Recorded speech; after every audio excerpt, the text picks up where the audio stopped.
चलो मिलाते हैं। रिवीजन सेक्शन का ये शायद दूसरा या तीसरा पार्ट है। Dash was greatly influenced. Greatly मतलब क्या होता है? बहुत ज्यादा, महान भी कहते हैं उसको। इन्फ्लुएंस, इन्फ्लुएंस मतलब तो लिख ही दिया है क्या, प्रभावित। By Gandhi's philosophy of non violence. Philosophy को हम लोग दर्शन कहते हैं, एक ऐसा विचार जो गहराई से लोग सोच करके पैदा करते हैं, उसको हम लोग फिलॉसफी कहते हैं। Of non violence, non violence मतलब क्या? अहिंसा। वो कौन व्यक्ति थे जो गांधी जी के अहिंसा के दर्शन से बहुत ज्यादा प्रभावित थे? कौन थे? Martin Luther King junior. अगला देखते हैं। Nanu Kaka had to stay at Delhi for dash days. Nanu Kaka को दिल्ली में कितने दिनों के लिए रुकना था? कितने दिनों के लिए? 2 से 3 दिनों के लिए। अगला, ideas can be divided into dash part. Idea को हम लोग कितने हिस्सों में बांट सकते हैं? 2 हिस्सों में बांट सकते हैं। आवाज कम क्यों हो जाता है? क्या अभी भी डाउट है? कहाँ थे? तबीयत खराब थी? यहां पर नहीं थे, अच्छा कोई बात नहीं। Ideas can be divided into dash part. कितने हिस्सों में बांटते हैं? 2 हिस्सों में ना। तो इसमें कम आवाज क्यों आई? मेरे स्टूडेंट से ये अपेक्षा की ही नहीं जाती है कि जो चैप्टर आपने क्रॉस किया यानी पढ़ लिया है उसमें आपको कोई हरा दे। ये हो नहीं सकता। और अगर ऐसा हो रहा है तो मेरी बदमाशी ने आपकी बदमाशी है, आपने उस चैप्टर को मिस किया है। और अगर पढ़ा है तो ये हो ही नहीं सकता कि आपसे वो मिस हो जाए। अगला देखते हैं। Martin Luther King junior delivered his speech. Martin Luther King junior ने अपने भाषण को दिया था। कब दिया था? किस ईस्वी में दिया था? किसमें? 1963 में।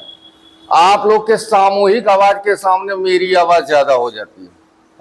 बताओ कितना अनुपात है उम्र का भी? ऐसा क्या? शर्म लगना चाहिए, 17 साल के हो और शर्म आपको सोचना होगा। आपको थोड़ा दमदार ढंग से बोलो। दमदार आवाज तभी निकलेगी जब कॉन्फिडेंस रहेगा। अगर अभी पूछे 2 जोड़ 2 कितना होता है, हंगामा मचा दोगे ना। तो ये कॉन्फिडेंस की कमी है।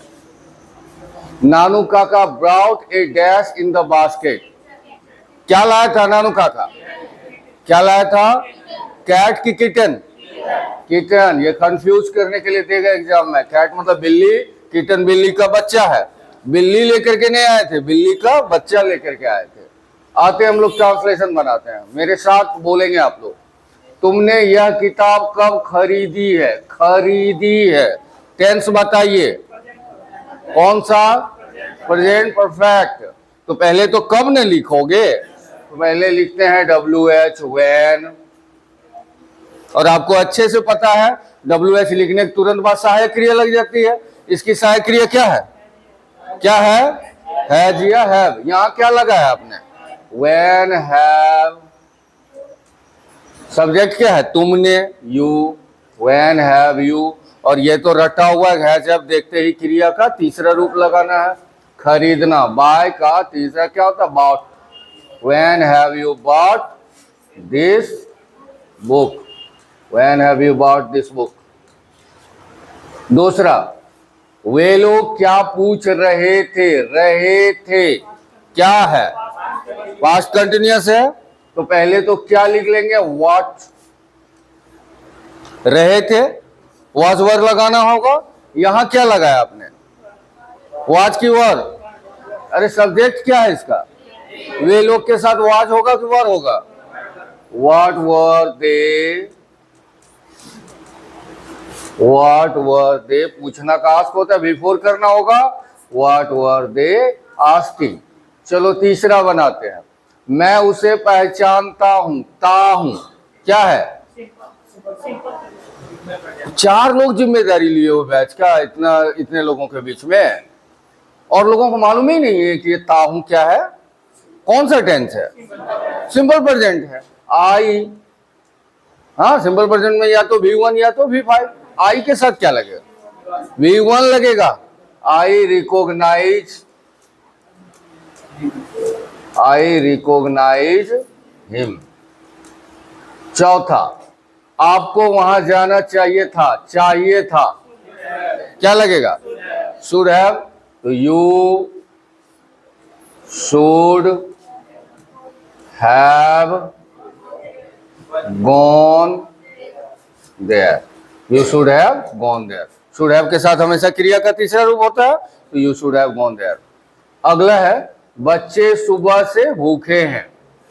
सुबह से ही क्या है? भूखे हैं। ये कौन सा टेंस है? कौन सा? Present perfect continuous. पार्ट 2 में हमने पढ़ा है इसको। चिल्ड्रन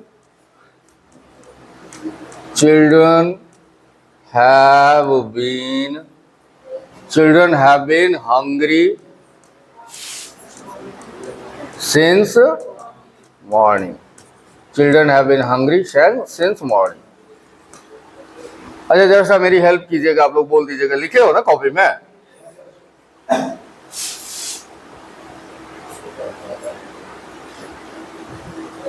बोलो तो पहला क्या था? वॉइस वाला पहला सेंटेंस किसमें बदलना है हमको? पैसिव में। पहला है he is calling you, he is calling you. इसको हम लोग पैसिव में चेंज कर रहे हैं। As you know, you have to alter this one, you have to make object as subject and subject as object. तो यू को आप आगे ले जाओगे, तो यू पैसिव बना रहे हो। यू के साथ क्या लगाओगे? आर लगाओगे, यू आर। अब क्या होगा? अब क्या होगा? बीइंग, आईएनजी लगा हुआ है। यू आर बीइंग, कॉल का तीसरा रूप कॉल्ड बाय, ही पीछे आके क्या बन गया? Him. You are being called by him. यह हुआ पहला का। दूसरा देखते हैं। दूसरा क्या था? Do you believe in God? Do you believe in God? आपको मैंने बार बार बताया है, जैसा एक्टिव वैसा ही क्या होगा? पैसिव। एक्टिव किससे शुरू हुआ है? सहायक क्रिया से। पैसिव भी किससे शुरू होगा? तो आगे किसको ले जा रहे हो? किसको ले जाओगे? गॉड को ना। तो गॉड के साथ आपको यह भी बताया कि अगर सेंटेंस में एक्टिव में डू डज लगा है, क्या लगा है? डू डज, तो इज, एम या आर, ये तीनों में से कुछ लेना एक। तो हम गॉड को आगे ले जा रहे हैं, तो क्या लगाएंगे? गॉड के साथ क्या लगाएंगे? इज ना। हाँ, इज गॉड। डू के जगह क्या है? समझ रहे हैं आप लोग? बताओ, अब्सेंट थे। Is God, is God. Believe का तीसरा रूप क्या हो जाएगा? बिलीव्ड। Is God believed. और आपको मैंने ये भी सिखाया है कि जब भी क्रिया के बाद अगर पहले से प्रीपोजिशन लगा है तो वो हटता नहीं है, क्या हट जाता है? तो इनको रखोगे और तब जाके बाय लगाओगे। Is God believed in by, you पीछे आकर के यू हो गया। तीसरा बोलिए तो क्या था?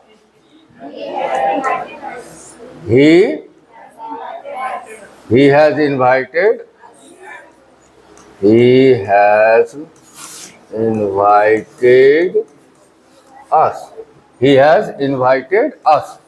यही है, एकदम सीधा है, अफर्मेटिव में है। हम अस को आगे लेके जा रहे हैं। अस आगे जाके क्या बन जाएगा? वी के साथ क्या लगाओगे? आर। Very good. आर ही नहीं लगेगा? कहाँ हो, क्या कर रहे हो? हाँ, इतनी बड़ी बेवकूफियां बोलने से पहले भी शर्म लगना चाहिए आप लोग को। इजेमार हर जगह ठूसते रहोगे। यहाँ सहायक क्रिया क्या हैज है, तो जैसी सहायक क्रिया उसको उन तय करेगा। तो जहाँ हैज या हैव दिख रहा है तो वहाँ हैज हैव नहीं लगाओगे, यहाँ वी के साथ हैव लगेगा। वी हैव, खाली नया बीन लगेगा। जब हैज या हैव रहता है तो हैज हैव ही रहता है, लेकिन उसमें क्या लग जाता है? Been. We have been invited, we have been invited by, ही पीछे आके क्या बन गया? जब अभी आप एक्टिव से पैसिव में हालत खराब हो रही है तो पैसिव से एक्टिव खाक बनाओगे, वो तो गलत किया ही होगा, हम जानते हैं। आप लोग का जो है ना तौर तरीका बहुत गंदा है।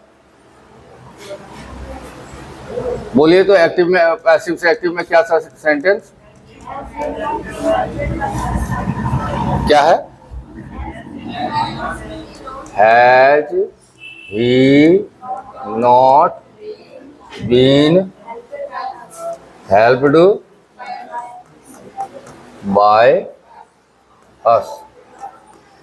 ये बाय काफी है ये बताने के लिए कि ये वाक्य किसमें लिखा है? पैसिव में, है ना। और हमें अब इसका क्या करना है? एक्टिव। तो जब आप एक्टिव से पैसिव करते हो तो जो क्रिया करते हो, जो काम करते हो, वही किसमें करना है? पैसिव से एक्टिव। उल्टा कर देना है। हम लोग अस को क्या करेंगे? आगे ले जाएंगे। अस आगे जाके क्या बनेगा? वी बनेगा। तो वी के साथ लगेगा हैव वी नॉट। ये तो बीन जो है ये तो पैसिव में न रहता है, एक्टिव में तो रहना नहीं है। तो have we not helped, have we not helped.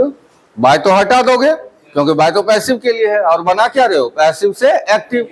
तो ही पीछे आकर के हिम हो गया। Have we not helped him. दूसरे देखते हैं क्या था? Why are you, why are you क्या है? Why are you laughed,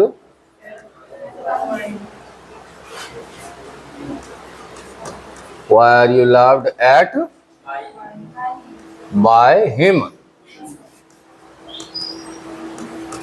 Y का वाई लिख लेंगे। और अभी चर्चा कर रहे थे इसे मार मतलब दर्शा रहा है, ये डू डज लगाना है यहाँ। तो हिम को आगे ले जाओगे, हिम आगे जाके क्या बनेगा? ही होगा। ही के साथ डू लगेगा कि डज लगेगा? वाई डज ही, V3 का V1 करना होगा। लाफ, क्योंकि डू डज में V1 लगेगा। Why does he laugh, at का एट रह जाएगा। Why does he laugh at, you पीछे आकर के why does he laugh at you. Why does he laugh at you का जब आप चेंज करोगे तो ये पैसिव बनेगा। हम अगर पूछेंगे तो बड़ी खुशी से जवाब दोगे, हाँ सर सब समझ में आ गया। लेकिन आपकी जो रिएक्शन है वो काफी है बताने के लिए कि आपको समझ में कुछ भी आ नहीं रहा है। सारे सिलेबस का कबाड़ा निकाल करके रख दिया सारा।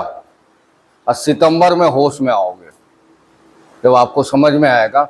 कई लोगों को हमने देखा है रिवीजन सबसे इंपॉर्टेंट, क्लास हो या ना हो रिवीजन क्लास होना चाहिए हर हालत में। हम पागल हैं, अभी तक मैं कहाँ कहाँ पहुँच गए रहते हैं, लेकिन आधा घंटा रिवीजन में दे रहे हैं क्योंकि मुझे मालूम है इंग्लिश की स्टडी आप घर पर नहीं करोगे। और आज अगर ईमानदारी से दिल पर हाथ रखोगे, कितने मार्क्स का था? 15 था, टोटल 15 था ना। हाँ, ईमानदारी से रखोगे दिल पर हाथ, आप में से ज्यादातर लोगों का 10 भी नहीं सही है। 10 भी सही नहीं है अगर ईमानदार हो। ज्यादातर, हम ये नहीं कह रहे सबका, बार बार कह रहे हैं सबकी बात नहीं कर रहे, बहुत अच्छे लोग भी हो, लेकिन ज्यादातर लोगों का वो भी नहीं सही। और जब ये इतने शांत माहौल में, इतने कूल माहौल में जहां पर कि आपको कोई जज नहीं कर रहा है, तब आपसे गलतियां हो रही हैं। सोचो एग्जामिनेशन हॉल में जो प्रेशर कुकर की तरह खोलोगे, जहां लोग यहां तक भूल जाते हैं 2 जोड़ 2 4 होता है कि 5 होता है, समझ रहे हो? जो एकदम तैयार है वो भूल जाते हैं। कोई भी स्टूडेंट एग्जाम के लिए तभी तैयार हो सकता है जिसने भयंकर प्रैक्टिस किया है। खाली ऑनलाइन ऑफलाइन पढ़ा है तो याद रखो वो हवा मिठाई खाने की कोशिश कर रहा है। उसको लग तो रहा है कि हम बहुत कुछ पढ़ रहे हैं, लेकिन एग्जाम में वो काम देने वाला नहीं है, समय पर धोखा दे देगा। इसलिए धुआंधार प्रैक्टिस कीजिए। अभी भी बार बार कह रहे हैं 4 ही चैप्टर तैयार हो, लेकिन उस 4 में ऐसा होना चाहिए कहीं से कोई क्वेश्चन आएगा हम रेडी हैं उसके लिए। और अभी भी जो आपकी कुंभकर्णी नींद है उसको थोड़ा तोड़ो। कई लोगों को तो ये पता ही नहीं है कि हमको करना क्या है। ये जो मंकी माइंड हो गई ना मोबाइल की वजह से, आप लोगों की मंकी माइंड समझते हो? 10 मिनट फिजिक्स पढ़ेगा, क्या करना है? फिजिक्स वह हटाते हैं ना, मैथ पढ़ना है। हाँ, फिर 15 मिनट क्या करेगा? मैथ पढ़ेगा, फिर मैथ को मूवने लगेगा, फिर कहेगा केमिस्ट्री पढ़ लेते हैं। मैंने अभी ये तय ही नहीं कर पा रहे हो कि करना क्या है आपको। अभी ये सारे क्वेश्चंस के, हाँ हम मान रहे हैं एक्टिव पैसिव जस्ट स्टार्ट हुआ है तो थोड़ी सी अभी दिक्कत होगी, ये हम भी मानते हैं।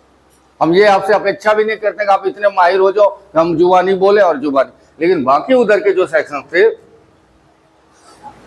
बाकी जो ऊपर के सेक्शन थे, ये सारे, ये सब कहोगे कि आपको नींद में रहेंगे सर, हमको उठाइएगा और हम उसी समय बोल देंगे, बेहोशी में भी हम बड़बड़ा करके सही ही बोलेंगे, ऐसा होना चाहिए। और अगर ये सब में यानी कि एमसीक्यू, ट्रांसलेशन, ये सब में भी अगर आपको दिक्कत होती है तो you will have to do some self introspection, आपको आत्मचिंतन करने की जरूरत है। क्योंकि इंग्लिश, बार बार कह रहा हूँ, इंग्लिश को हम लोग को क्लास में ही खत्म करना होगा। अगर इंग्लिश हिंदी का लोड लेकर के चले तो ना मैथ तैयार कर पाओगे ना। अरे 5 महीना तो बचा हुआ है, 5 महीना बचा हुआ है, 1 महीना तो फेस्टिवल सीजन है, और इस 5 महीना में 5 सब्जेक्ट तैयार करना है। कौन सा हनुमान जी का चमत्कार करोगे, पहाड़े उठा करके ले आओगे? कुछ नहीं होने वाला है, खत्म हो गई कहानी। हम आपको डरा नहीं रहे, चेता रहे हैं।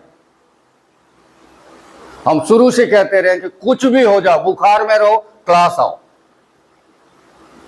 कुछ भी हो जाए, कोई कंडीशन नहीं बननी चाहिए। अभी देखो 8 बजे वाली बैच में, कल वाला टीटीएस में चांदन से लड़कियां आती हैं, हाँ, और अक्सर लेट करती हैं और पूछते हैं क्यों लेट, क्योंकि स्टेशन आने तक में, और वहां से हमको पैदल टोटो वाला उठाता नहीं, लेकिन फिर भी आना है, ये समर्पण है। और आप कहोगे थोड़ा सा दूर हुआ, ये वो आज बादल गरजने लगा इसलिए। आप प्लास्टिक हो, धूप में पिघल जाते हो, आप कागज हो, हल्का पानी में गल जाते हो, आपको सारे एक्सक्यूजेस चाहिए। आपको पहले भी मैंने कहा था कि अगर इतने बहाने ढूंढते हो तो रात में जब पापा सोते हैं तो उनके कंधे को देखना कितने छाले नजर आएंगे, उनके हाथ को देखना, उन्होंने भी अगर बहाना बनाया होता तो आपका पेट नहीं भरता, आपकी कोचिंग की फीस नहीं जमा होती, आपका फॉर्म नहीं भरा था। मैंने, उन्होंने कभी बहाना नहीं किया। माँ ने बुखार में भी आपके लिए खाना बनाया, आपको 1000 बहाने चाहिए ना जाएंगे पढ़ने के लिए। सोचिए, मैंने आप ही को बहाना चाहिए जब आप 17-18 को, और जब बेचारे वो 50 छूने वाले हैं उनको कोई बहाना नहीं चाहिए, क्योंकि केवल और केवल आपके खुशी के लिए वो मेहनत कर रहे हैं। नहीं, आज हम खुश नहीं है, हर हालत में आपको जवाब देना था खड़ा हो करके और टनाटन। ये नहीं कि हम 4 बार पूछ रहे हैं और आप 1 बार जवाब दे पा रहे हो। ठीक है, थैंक यू।